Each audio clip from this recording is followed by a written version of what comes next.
So here, what we were able to do is one of the things we wanted to do is we want to make a annotation. We want to annotate these council proceedings.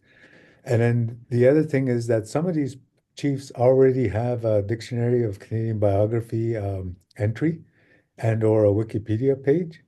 But what we want to try and do is when we annotate these council proceedings, we want to try and create a fuller record of all these people. And these are just some of the pictures of the chiefs and leaders that were represented there. So like many of you would have seen this one of John Noddy wearing the top hat there. And then of course Chad Cowie would know of that's Robert Bodosh and John Crow. And then of course the Six Nations chief, that's probably the most famous photo here. And one of the other things is like I don't know if Ian and MJ can confirm this, but I was looking up this. It said this is John Wampum Yeah, on your I think that's him. Yeah. yeah, because then there you look at these and there's so much kind of misinformation now when people doing their own genealogies and stuff. And then but anyway, so I found that of John Wampum. And then, of course, that's also Wewinosh there above and right in the center.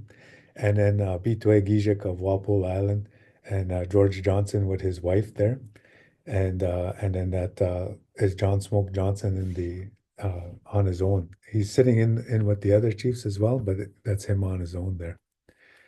So here we ended up making a map of this, and this is some of the questions that we have just because of the way the council proceedings are written.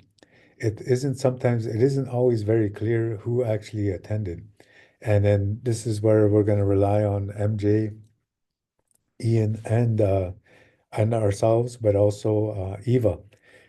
Because what they ended up saying at that time, it wasn't like now it's called Oneida of the Thames, Chippewa of the Thames, Muncie, Delaware. But in the document here, it's called Chippewa of Muncie Town, and then the Muncies of the Thames, and as well as Oneida of Muncie Town. So there's this a bit of older terminology that we're trying to still sort out, and then so we'll have to do a bit of probably a bit of genealogy. I finally broke and I ended up buying a thing to that ancestry.ca. But I resisted for years, and then after I did that, my daughter, who works at a museum in the neighboring non-native town, says, "Oh, we just use family search by the Mennonites." It's got everything that's on ancestry.ca, but it's free. I was like, what? It's free. So then I went to try and cancel you got 7-day free trial. Of course, the fine print says 7-day free trial, but you got to cancel within the fifth day or whatever it is. So, so I ended up getting that. But it says, and there, when we look at uh, the actual letter that Thorburn wrote, he says that there were 15 communities that were participating in this. But what we went through, we were kind of we've only gotten to 14. So we're not really sure where the 15th is. And then at one point we only had 13 when we went through and counted and tabulated and stuff like this. So anyway, we're at 14, but as Sandra made the this map, it says at the bottom there, Orange Point to be confirmed. So they say Delaware of the Thames and Muncie of the Thames, Muncie town, I should say. So there's a bit of overlap. So we got to kind of tease that out because we don't know us three. We don't yet know all the chiefs for each of these communities per se. So this is the named attendees that when we went through the list, and then some of them, as you see, they don't actually have names. Well, I shouldn't say that. They have names, but they weren't recorded, is what I should say. So of course at Six Nations they recorded pretty well who was there, but then this would be George Johnson, Seneca Johnson, Isaac Hill, who was the firekeeper, Isaac Paulus, interpreter, Miss Cornelius, a member of the First Nations, and acted as secretary. This is another thing, like when I was talking to Eva there. Of course, the records of this era are all usually male dominated. And one of the things that we really try to do or want to do, and we hope we're able to do, is bring out women's voice in this, and then also to look at the gender relations in these type of meetings and proceedings and stuff. But here, women do appear throughout the meeting and the council at different points. So in here, this is what it says: Muncie Town Indian Deputation, and of course, Muncie and Indian are used as kind of bigger categories, but it sounds like there's at least two different bands in here. But I knew that John Tamago was the Ojibwe chief and into the band that is now called Chippewa the Thames. And I know that he's Beaver Clan just because, like I mentioned, when I went to their community, I pulled together a bunch of petitions and treaties, and I recognized his name. But we couldn't make out the name A and B who followed that. And then Joseph, and it looks like it says Foal, but we're not 100% sure. So anything in square brackets means we're not sure. And then James Thomas, John French, John Caleb, and John T. Hing. So those are the names of the Muncie Town Indian Deputation. But what I suspect, well, I know for sure that John Tamago is the Ojibwe chief. Go ahead there, Nancy. You're on mute there. Yeah, Eh? Darlene has been amazing and she has helped that it's probably Joseph Fox and Okay. John T. King. So these are all like as more people look at the documents, we'll get closer Yeah. to who they really are. So those changes will be made in the documents. Yeah, so this is the other thing and that's why I told Nancy to put the date on the draft so that then we will update those and we'll send out the newer copies when they get corrected. So again, Delaware's of Muncie, and it's John Wampum, Thomas Snake, John Dolson, Mr. Half Moon. So of course, that name Snake is still carried there as well as the Dolson name. And then, like I said, I was looking at that name for the Muncie Town one, Hing, and I kind of suspected, but I didn't actually go back and double check. But thankfully, Dar did, because I never seen that name before, Hing. And but I did see, and I know there's still people named French over there, the surname French, and in the old documents it was Wemtagoji written in Ojibwe. And in Sarnia, David B. Webenosh, the chief, and then Owen Sound, Peter Gigados. This is the other thing Darlene said. He only said one thing, but this is uh, others just said one thing as well. But it's like it isn't that they said one thing, it was just that one thing was recorded of what there was said of that maybe they said a lot when they broke off like in their own groups, their Ojibwe groups. Because and this is the part that I was hoping that I invited a young speaker named Taylor Gibson to come. And I had also invited my York colleague, Jeremy Green, who is a Mohawk speaker, to actually come. And so what I was hoping to do is in the papers was to have myself, Jeremy Green, or Taylor Gibson, as well as Ian, look at the petition and then just write about how these things would be phrased in our languages and if there were any kind of translation issues about those kind of documents. And because this was going on in real time, that you see it says periodically in the proceedings, then so and so went and interpreted this for the Chippewa. So and so went and interpreted this for the Muncie or the Delaware, and then also others had to do it for Mohawk. Even though Mohawk was being spoken, different dialect, they had to make sure that they all understood. So then Rice Lake, George Badash, who was the chief there, and then Alnwick, Henry P. Chase, and Oneida of Muncie Town. So here, just all that we got is that five chiefs were present.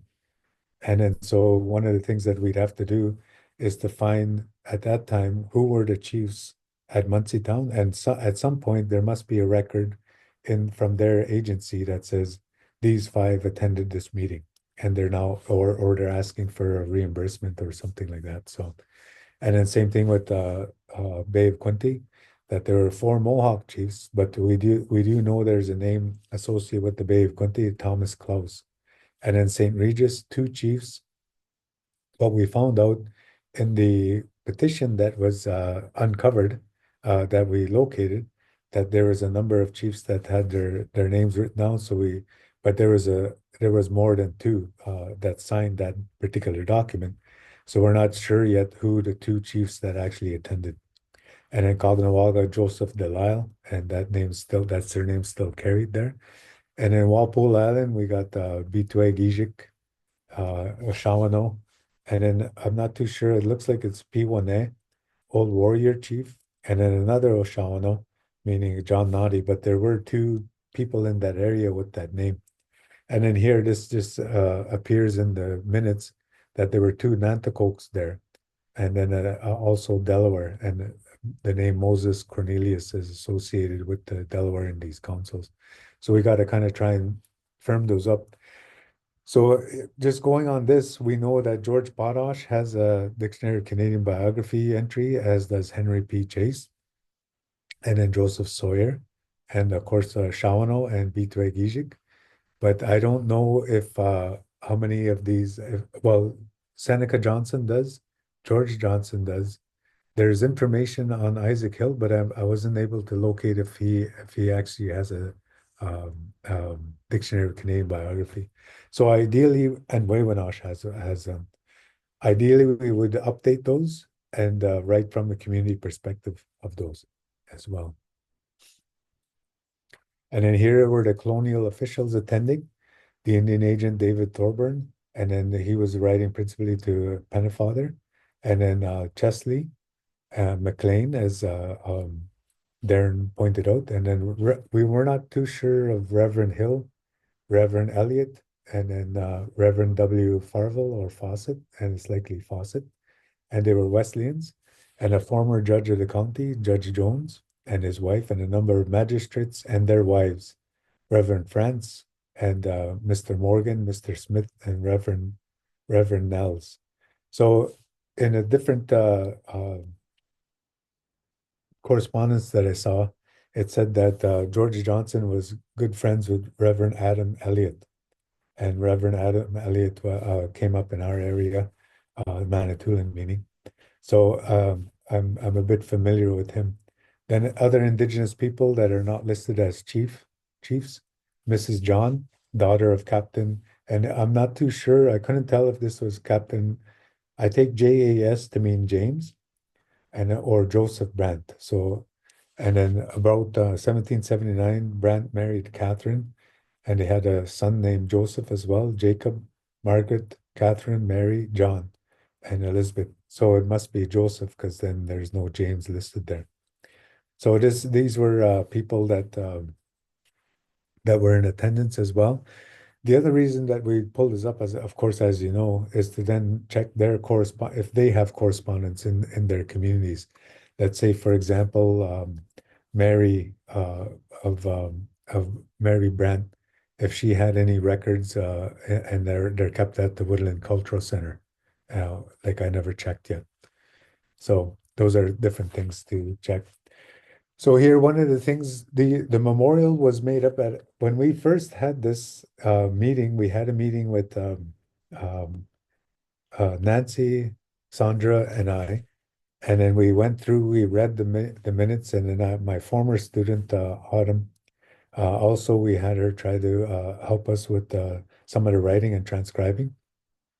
So we got so far with it. And then we saw that there was a sword associated with there. There was wampum belts associated, referred to, I should say. So a sword and wampum belts and wampum strings, and then also a petition. And then so we were looking for this petition, and we had no. There was the petition doesn't actually go with this file. So of course, people like Heidi and Darlene already know that everything is in one nice, neat package that you just go there and say, okay, I'll take all of this and be on my way with my grant, and we'll have this done lickety split. So anyway, we couldn't find this petition. So I hired my buddy uh, Laurie Leclerc, and she's been doing archival research for years. And I just said, okay, I want to have this for students anyway. I want to show the students that when you see in a written document references to other things, how do you go about tracing that down, tracking that down? So anyway, we what we'll do is we'll send you we recorded her talking about that, what she did to find these petitions. Well, she just found one petition. She found the one in the Wewanosh papers, and then Sandra found out through Matthew Arsenault's yeah, dissertation. Yeah. he was at York. Matthew Arsenault's dissertation, and it's written in French, eh? Yeah. So he had these other two petitions written in there. So we Sandra was able to pull them out, and this is the Oneida one. So just 2 pages of the Oneida one, and we got the main things that they talked about in the petition, the memorial that they call it. They want to repeal the forced enfranchisement. So the chiefs oppose sections of the Civilization Act that would enfranchise them. And they want to retain the land. They refuse to surrender any more land. And they were all pretty strong on that. And in fact, a number of them actually said that they would actually rather die than give up more land. They're saying that in the council. And in the governance authority, this became a big issue, and I know Heidi's researching this as well about the transfer of from imperial governance to provincial control.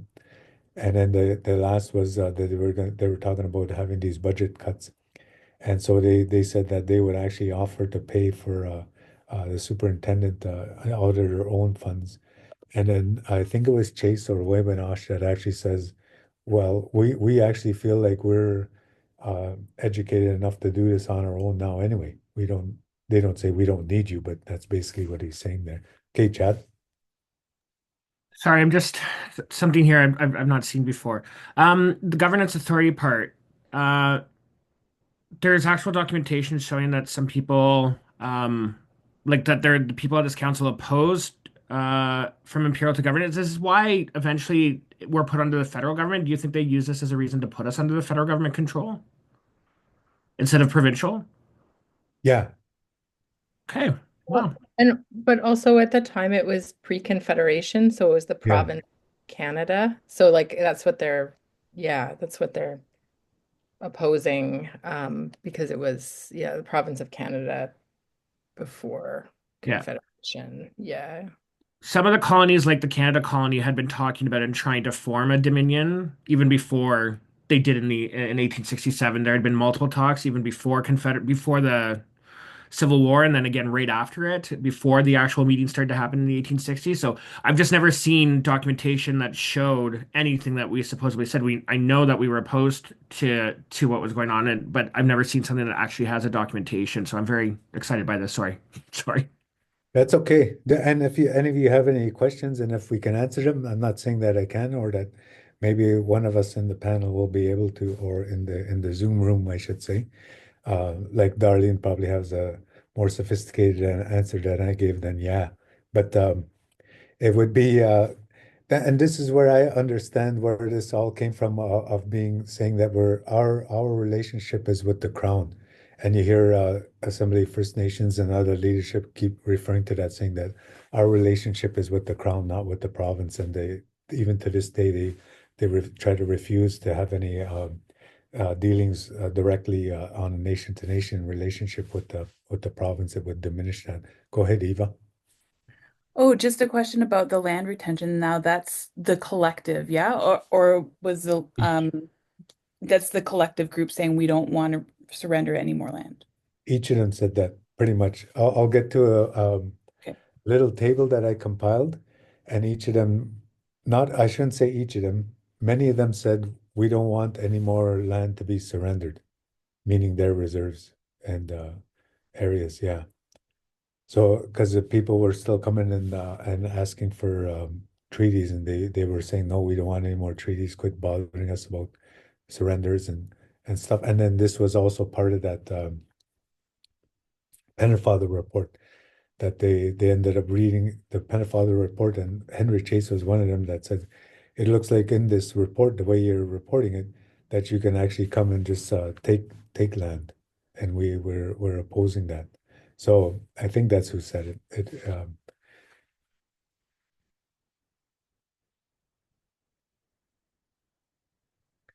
So this is one of the chiefs, and one of the things that I hope we were able to get to is one of the interesting things I was trying to get Darren Bonaparte, who's from Akwesasne, which is called St. Regis in the minutes here, and he's a well-known historian for his community, but he also makes wampum belts and he recites belts, and he's kind of their community culture language wampum belt guy as well. And but he was when I sent him the minutes, he says, "Oh," he says, "that wampum, that's pretty late in the game for wampum to be used."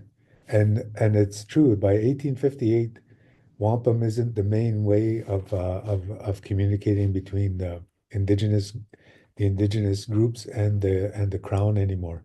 It fell into disuse, and actually there was kind of diminished. So what we want to do, and then Rick Hill and we've been emailing back and forth, and I haven't been able to get back to his other one, but the thing that I find interesting in these Grand General Indian Councils is this is a place or a space or a forum where they actually can continue and do continue to keep those diplomatic um, protocols in place. And as well, not only the protocols, but the language that they use. And then, of course, here in this case, the medium. So here, they're talking about that, and just now, you go to any meeting, and Indigenous people will still have an opening prayer and thank the Great Spirit for health. So we still do that, and this is one of the things that you don't go to a non-native meeting. Well, any non-native meeting I've been to, I've never heard them do an opening and a prayer of thanksgiving or gratitude or anything like that. Anyway, then the other thing is that this is the fire keeper, and this is the interesting part. He's listed as the fire keeper, and so he's the one who is actually like what we would now call the facilitator. He's not really the MC, but almost kind of borders on MC at times. But he seems to get people's opinion and make sure that others are being heard at different times. And then he also does these summative comments throughout the time. So again, here they're talking about the Great Mother, the Queen, wishing to withdraw her protection from them, and then that they would actually turn around and they would pay for that for the officers out of their own funds. I'm glad that didn't happen, but anyway, that was one of the things that they were putting forward. So this, and then October 14th, this is the council is done, and then some Delawares had come by. So then the speaker rose and stated that since the Grand Council, they had been in council several days on business with the Delawares relative to ancient treaties, which would be brought forward at some future council.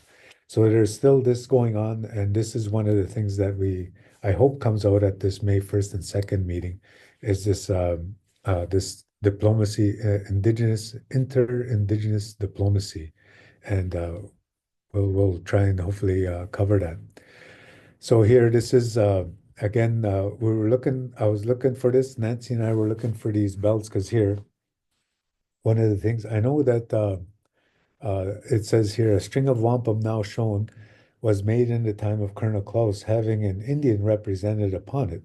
They were living at Niagara and they wanted more land, and that the removal of the Grand River to this wampum was presented by Colonel Klaus as a token of the white man's friendship. So here, one of the things that when I was reading this, and when we were reading the petition, because they kept referring it to as a string, and they said at the one end of the string is the one end of the string is dark, the other is all white. So I was like, okay, we're looking for a string, and so I gave I shared a pic with Sandra and Lori Leclerc and Nancy. And that string, there is a string that has, let's say for argument's sake, I forget how much, eight white beads. and then it had like four blue purple beads at the end.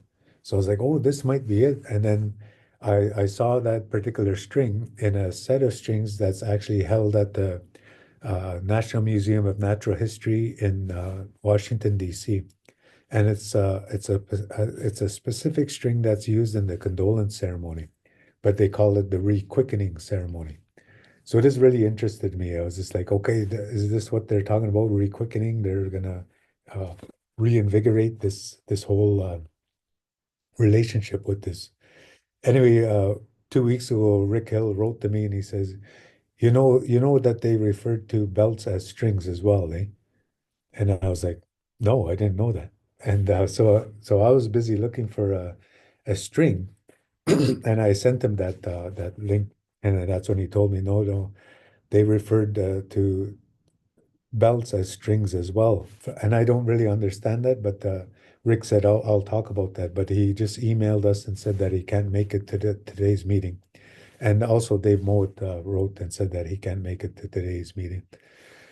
So here, and this was the thing that when I first read this, and I didn't know that a string was also referred to as a belt, and it said that having an Indian representative upon it. And I was like, how can you represent an Indian on a string? Unless, of course, it's like a marionette or whatever, a puppet. But I couldn't tell, and then until Rick said this. So here, these are just things that the bottom one, of course, says the speaker stated the chiefs from distant bands were now invited to speak, and that's Isaac Hill.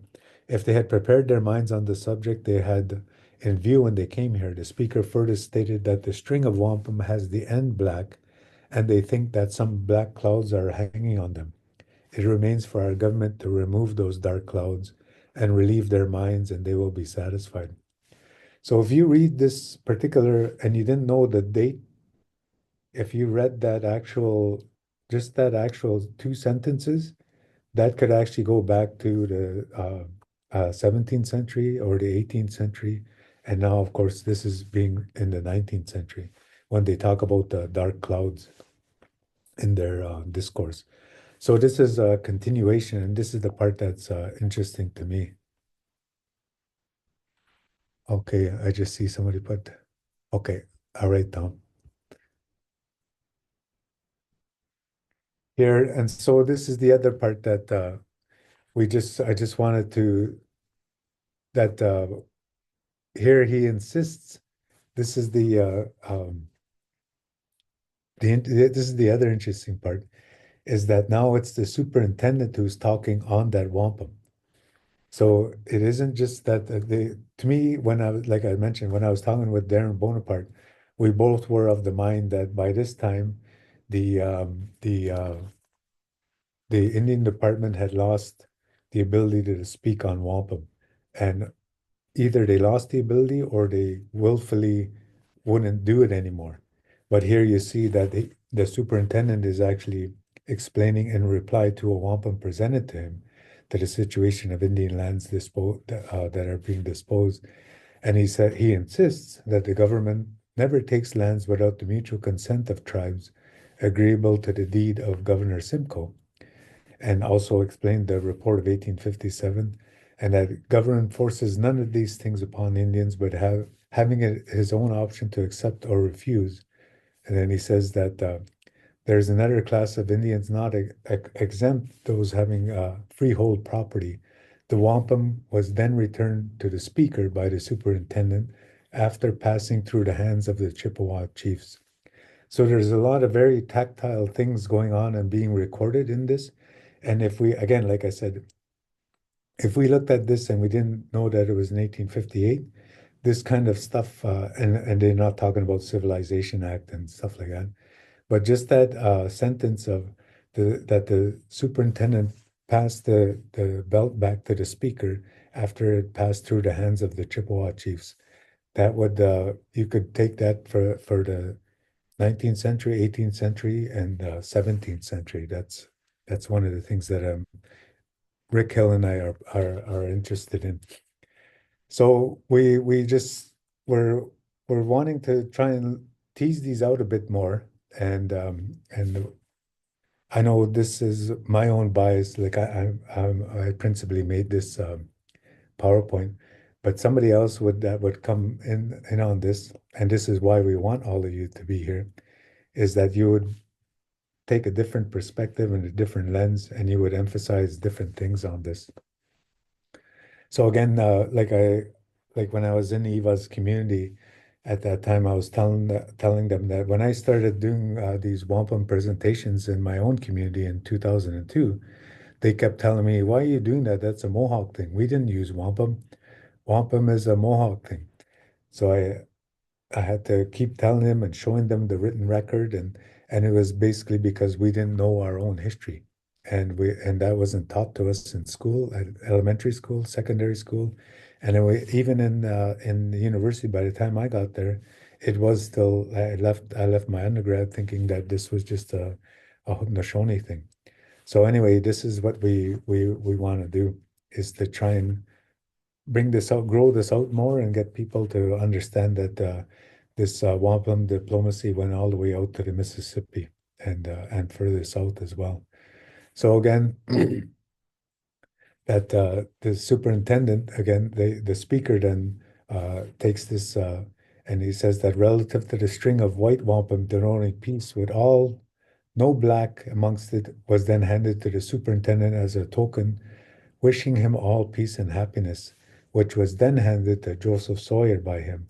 With those remarks that he had received as a token of peace and friendship from the Six Nations, it would be passed among the bands to assure them that they compose one, and this hand of brotherhood might be band of brotherhood for peace and friendship upon the return of several delegates to their home. So again, we don't know the actual belt or string that was used in these cases. And here, one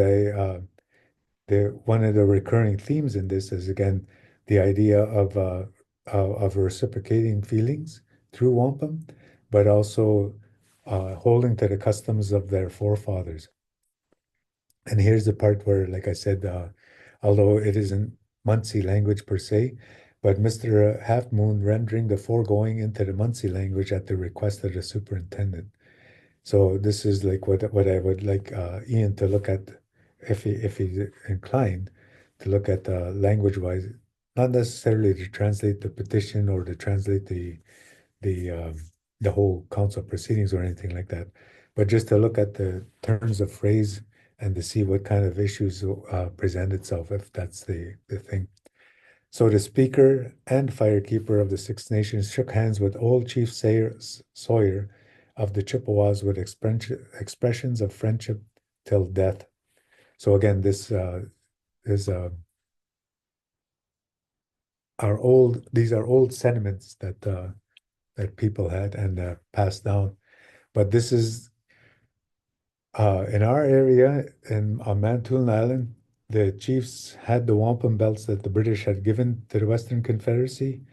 And even though the British quit giving presents and quit coming up to the council fire, the chiefs kept having Grand General Indian councils up in Garden River or Little Current or other areas as well. And they brought those wampum belts out that they had, and they would refer to them in their petitions and try to get the British to acknowledge those as well.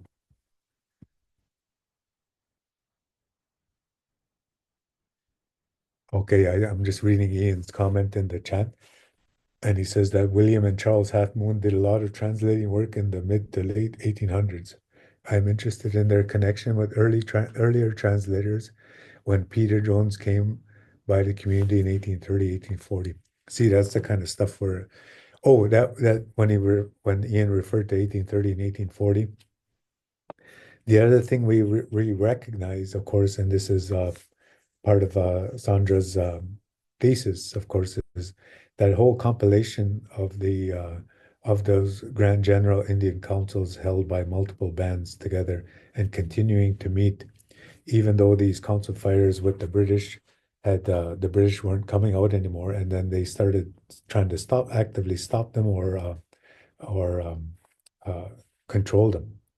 So here, this is one of the things. So this is Chief David Waiwanosh from Sarnia. And he says this is his what was recorded of him saying. So what I'm not clear of, I believe this fellow could speak English, but I'm not 100% sure.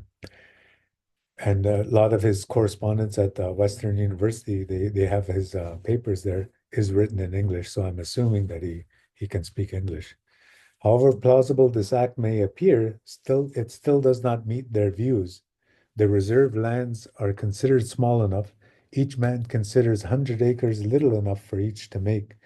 So we say, as the Six Nations, that also reserve lands are small enough rather than surrender any more territories.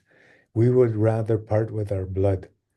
So, having carefully read the commissioner's report, this is the Pennefather report, he entered into an explanation as the report is understood by him.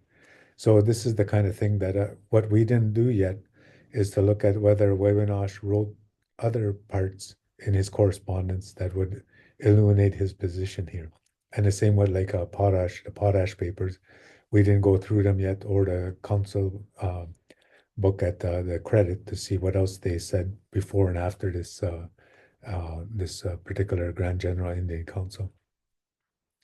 So here, this is the quote that Webinosh says, that we deem that we have the sufficient intelligence in our own midst to manage our own affairs.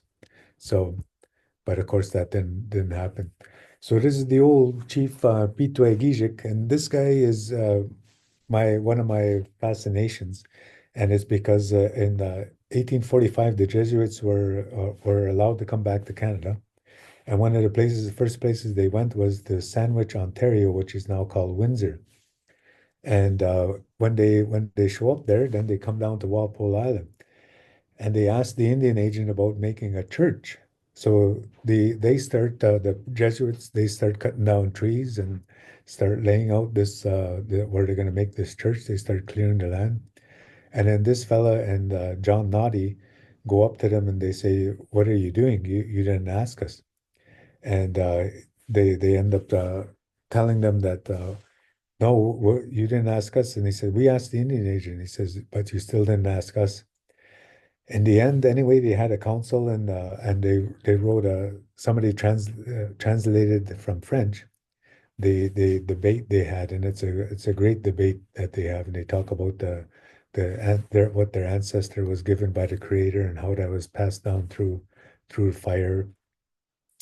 And then in the end, these two guys, it's a kind of unsolved mystery, but Pitwe Gijik or Shawano or another community member ended up burning down that church. And after they burnt down that church, the Jesuits left and they came to Manitoulin.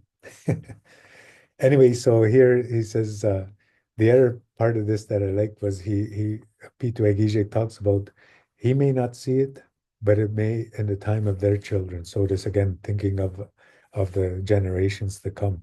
And these are of course our values. And then that they didn't want to surrender any more lands, but he said that also that they wanted a deed. And many of the bands at this point wanted these deeds. And he ended up saying that they actually ended up lending that deed to the Indian agent. They never saw it again. And then also here that when they went to the civilization, referring specifically to the Civilization Act and the Commissioner's report, we as a people do not want in any way to adopt it. So they categorically refused. So he had strong things to just say right off the bat. And again, we wish to remain under the care of the imperial government, not the provincial. He said that directly.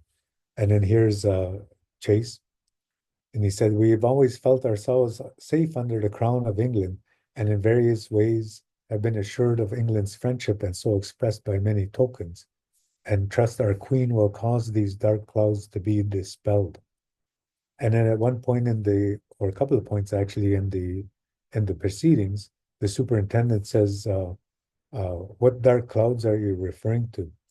So he ends up actually saying uh, that they observed the dark clouds rising in the horizon. I'm on that last bottom point, which threatened entirely to overshadow them.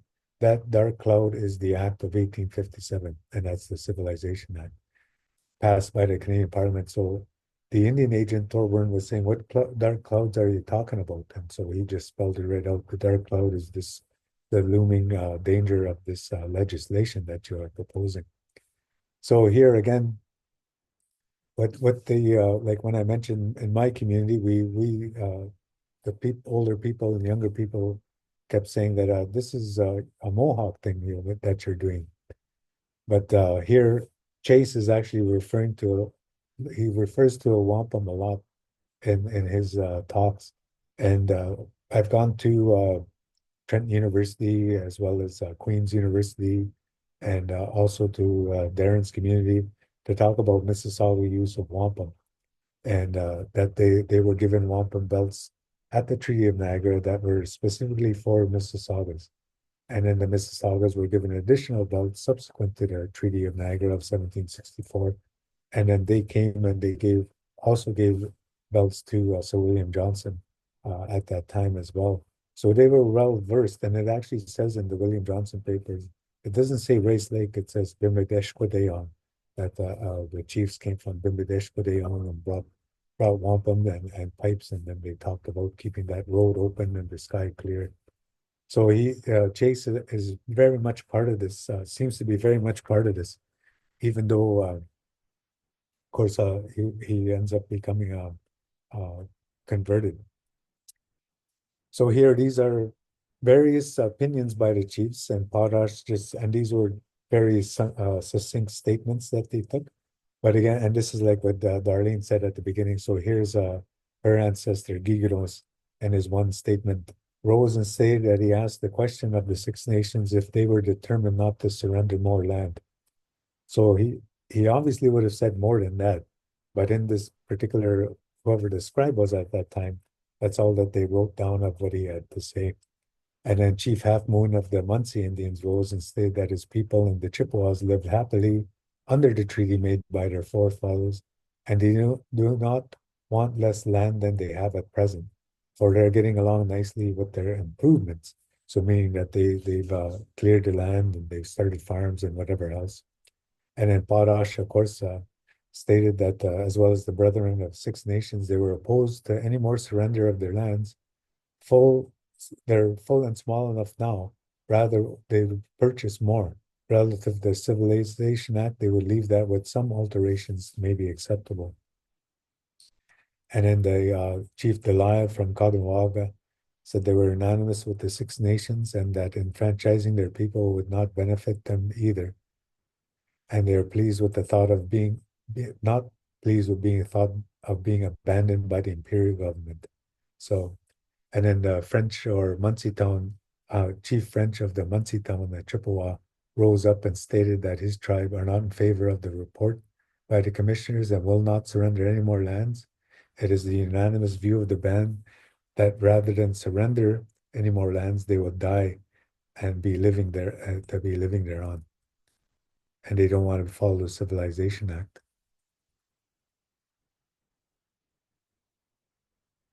Yeah, okay, I'm just reading the quotes there. I mean, the chat. Yeah, we'll send those to you, Chad, those Potash ones. Yeah, and Ian, you're right. And this is what we want to hear. So Ian says in the chat, there's a lot going on during and after Half Moon said this, a lot of unrest and the need for a pre-1800 negotiations to be settled. Interesting that this was the approved messaging. So that's the other part again that we haven't really discussed, this idea of there's a scribe, they're writing this down in real time, and then they decide what gets put in there, eh? And then so like the Munsee is of course a different language than the Ojibwe, and then the Mohawks are a different language than the Onondaga, and of course all different than English. So that's why I thought this would be an interesting thing to. So here's the little table we didn't quite finish yet, but I just thought just to organize. If the name isn't on here, it doesn't mean that I just tried to go through all of these and to try and fill this out. But some didn't actually say, like what Darlene said, her ancestor just said one thing. and then some others that said so here along the top the table is community, and then whether or not that we have a copy of the petition yet, and then whether or not they prefer the imperial government or the provincial government, and then whether or not they reject the Pennefather report, and whether or not they outright reject the Civilization Act, and then some actually it was Hiawatha that said they're all right with it with some alterations, and then whether or not they were amenable to surrender more lands. So as you see by this table, we only have 3 copies of the petition from Sarnia, Oneidas of Munsey Town, and St. Regis.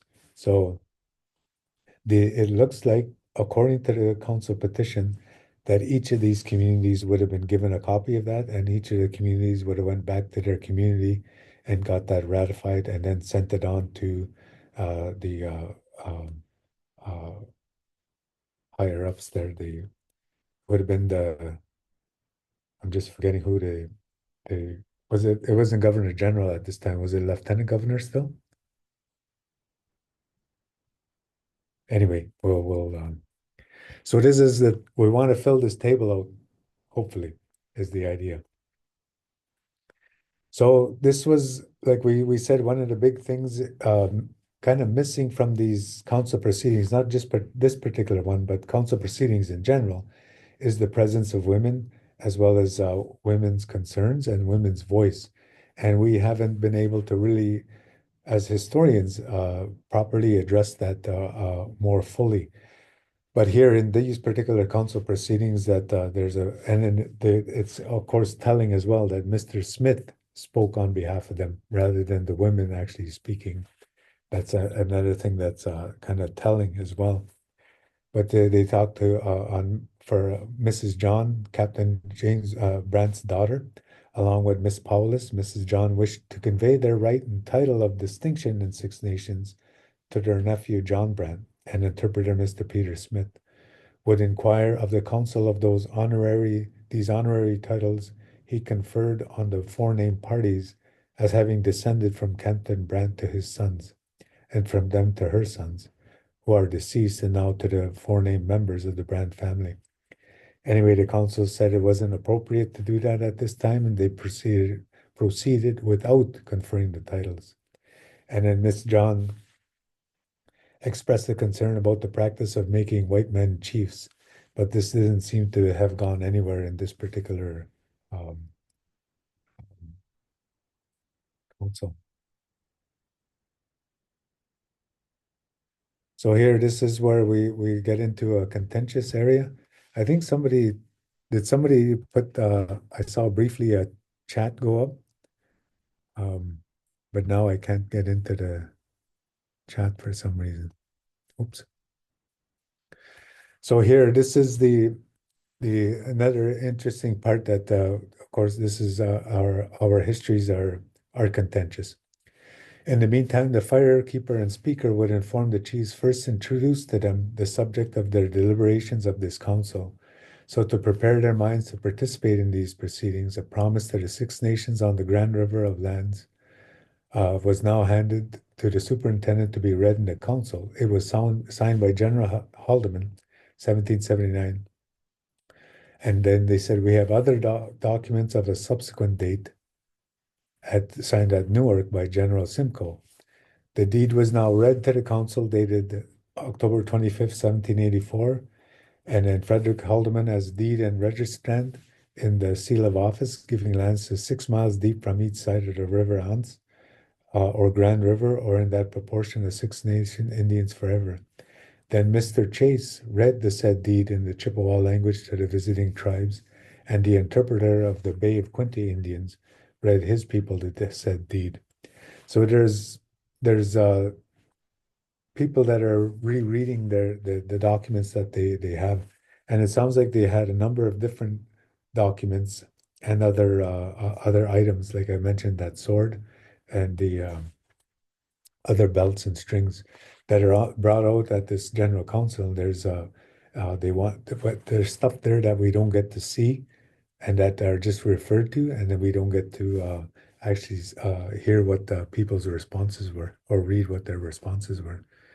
So the other thing is that this is the superintendent who says this, that he would state thus, this land on which we now are originally belonged to the Mississaugas and was obtained from them to afford a home for the Six Nations for their loyalty to the crown, and that Chief Sawyer should be, and then we can read if it's taken upon as the representative of that race.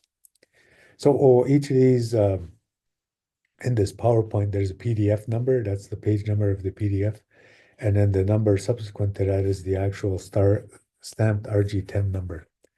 And then Chief Sawyer rose and stated that he spoke the sentiments of his people, that they were well pleased with the views expressed by the brethren Six Nations, and in common with them wanted to hold on to the land where they now lived. So anyway, we don't get to travel back and listen to what all that was said, especially in the languages. But here, this is Thorburn, and I asked all of you to come, and the other thing is we wanted a community rep to come and talk about this. But in one sense, we don't actually have. I didn't think to ask of who would talk on behalf of the government, because here in the actual council, it's Superintendent Thorburn who's representing the views of the government and is answering on behalf of Pennefather and Chesley and others, of course. And then, but he's picking up wampum belts, and then talking to them and addressing all their concerns and stuff, or trying to, and also trying to. I can't think of a better word, nicer word than BS them. Anyway, so he says that gave assurances to the visitors from various tribes of the friendship of the Six Nations toward them and of the hearty welcome they now received. The Six Nations appeared in a body before the fall of the bands, who were addressed by the superintendent to the effect that their elder brother, the Six Nations, give them a most hearty welcome and receive them as brothers. So again, this is a thing that was done in the 18th century and 17th century, where each of the nations referred to each other in fictive kinship terms, and sometimes it wasn't fictive kinship. So, for example, the Ojibwe, Odawa, and Potawatomi referred to each other as brothers, and all three recognize that the Potawatomi are the youngest brother, but the Ojibwe and Odawa kind of fight over who's the older brother. And then of that Western Confederacy, the Wendat are seen as the uncles. And then, of course, the Munsee and the Delaware are seen as the grandfathers. And they refer to all of us, Shawnee, Miami, and Illinois, and others, as their grandchildren. And we kind of recognize them as an older stock of people. So even though um, Ian's younger than me, I would call him grandfather back in these old days. As a Anishinaabe person, I would call him as a Lenape person, my grandfather in a diplomatic setting. So here again, he starts saying that, the government has given you many different things as well as the gospel and abolishing measures, some of the old ceremonies, exchanging the war whoop for songs of peace and stuff like that. And that, but we purchased all the land by treaty and stuff, and kind of brushing aside any charges of any injustice done. So again, but he does tell them in council that he will report to headquarters, and that they all want to remain as they are, to surrender no more lands, and that the act of civilization is not received with favor, but by a few. So that's the overview of that. So this is and each of you, we sent you this memorial, and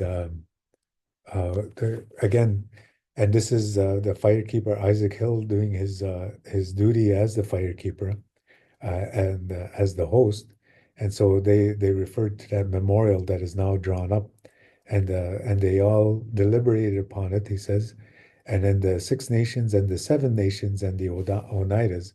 So here, this Seven Nations, this finally kind of appears, and that's like the Seven Nations, how I understand it, are the ones out in Caughnawaga, Kanesatake, and Oka, And then there was a contingent there of Odawa, Mi'kmaq, Maliseet, Abenaki, and Nipissing as well. And that was the Seven Nations in of Canada down that way. So, but I don't know if they refer to the Seven Nations being just those two groups. I mean, being Caughnawaga, and but as Caughnawaga representing the other six. This is what I don't know. Anyway, so this is what they ended up how he talks about that they read it that which was read first to the speaker wished he stated his view yesterday that the council read now to satisfy their minds he has altered the sentences of the Six Nations in the event of his having omitted any point it might now be remedied, which was read first to the Six Nations and secondly to the Chippewas by the reporter, which was approved of any containing every point except that it included Six Nations and should have been the Oneidas of Munsey Town, the Bay of Quinties, St. Regis, and Caughnawagas for passing the Protection Act and wish to remain in full force as it is. So this is a part we didn't really get to talk about. This is a different thing that they referred to. But again, from Walpole Island, it isn't Pitwe Gijik, or maybe it is because it says Peter Kijigo, but it sounds like it's a different fellow because they end up Pitwe Gijik, they end up calling him Peter just because Pitwe sounds like Peter. So, but I have to confirm because Kijigo is a surname as well on its own. But anyway, he says that they're pleased with the sentiments and that the bands of Chippewas agree with the views of the Six Nations. And again, this is the how things were done on that from what I've researched is that the Chippewas or the Ojibwe would have met together and then they would have deliberated upon themselves and then they would have selected one amongst them to speak on their behalf near the closing and opening of this and throughout. So this seems to be in line with how older forms of council were held. So he was at one point kind of seemingly delegated as the one to speak on behalf of the Ojibwe instead of earlier it was Joseph Sawyer. So that they, as one man on the various subjects discussing for their general welfare, that unity is strength. So here, this is the one we wanted to do is to look at these, try and get as many of these petitions together. And what I noticed, I read the one in the Waywanash papers. There's just a couple of words that are somewhat different. Nothing very divergent, but just and it just said that people are allowed to become enfranchised, whereas the other ones just said that people are being enfranchised. So there was just slight change of wording. So here Dan wrote in the chat, the Seven Nations had a big gathering in the summer of 1856 in Caughnawaga, and they discussed many concerns that are related to the discussion here 2 years later. Okay, great. And then Eva Jewell put the Pitwe family did become the Peters surname. Oh, okay, I didn't know that. And some of them are reclaiming their Anishinaabe name. Okay, great. And then Chad said, it was still Lieutenant Governor. Oh, yeah, okay. That was the chat that I didn't see. Okay. So see, this is great. This is the kind of stuff we wanted to find out as well, that there or other things that are happening in the community or regionally. So this is material culture side of things, and this is George Johnson. And he had a sword there, and this kind of just seems to come out of the blue in the council minutes that, the superintendent is talking, and then all of a sudden George Johnson says he's gonna place the gift in the hands of the commander by Chief Johnson was a gift of the Six Nations to be presented again to Chief Wevenosh of Sarnia as a token of their approbation of his talent. So then they gave him the name, the sword or long knife. And then they honored him by his brothers doing the work.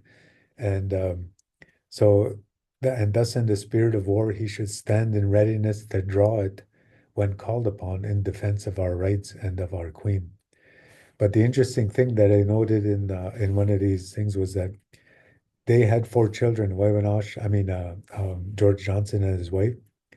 And one of them was actually named Alan Wewenosh. So he named one of his kids, his children, after Waimanosh, which, and of course he gave him that sword. But oh, I forgot to show in that picture, he himself has a sword, and he's holding that sword here in the picture, and then in the drawing from the pictorial field book of the War of 1812. But this is this particular sword that he has was given to him apparently in 1849. In our area, we have a number of chiefs after the War of 1812, specifically 1815. Odawa Chief Mokmonish, he was given a ivory-hilted, silver-mounted sword, and it had on the handle, the pommel, a lion's head for the being representing Great Britain. And then another Odawa chief was also given a sword, and his name was Okeda.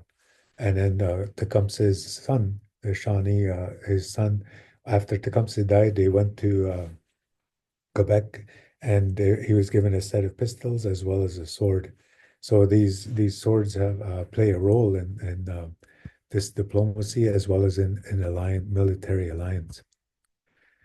Okay, thank you for sticking around. We went over time, but it was at first when we thought of it, when Sandra and Nancy and I thought of this, we thought at 1 o'clock I'm just going to go and do this thing. And then when I realized, oh, we don't really know all each other. I was just the way I am. I'm like, okay, I know everybody. So I thought we don't need to do. And it didn't occur to me to have everybody introduce themselves. So anyway, thank you for sticking around. And I know that was a lot of text, but we're just trying to tease out different parts of this council. And we know, like what Dan said, and of course Darren knows that there's an 1840 council that the Six Nations have, and then there's one in 1845 up in the Narrows. And so this council moves around, and then Six Nations are there sometimes, and it's kind of got a bit of a revolving door at times as well.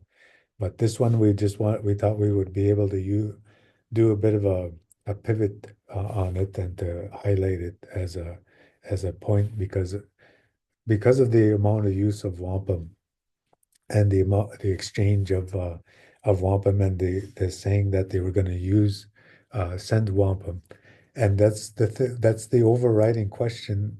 I shouldn't say overriding question, but a undercurrent question is, did they actually send the belt? And we don't know that. And if they did, where is it? And we haven't found yet whether or not it was sent, because we don't even know if all bands sent a petition. We just know 3 have. And what we don't know as well is if they ever did send the belt back fully white instead of with that end black.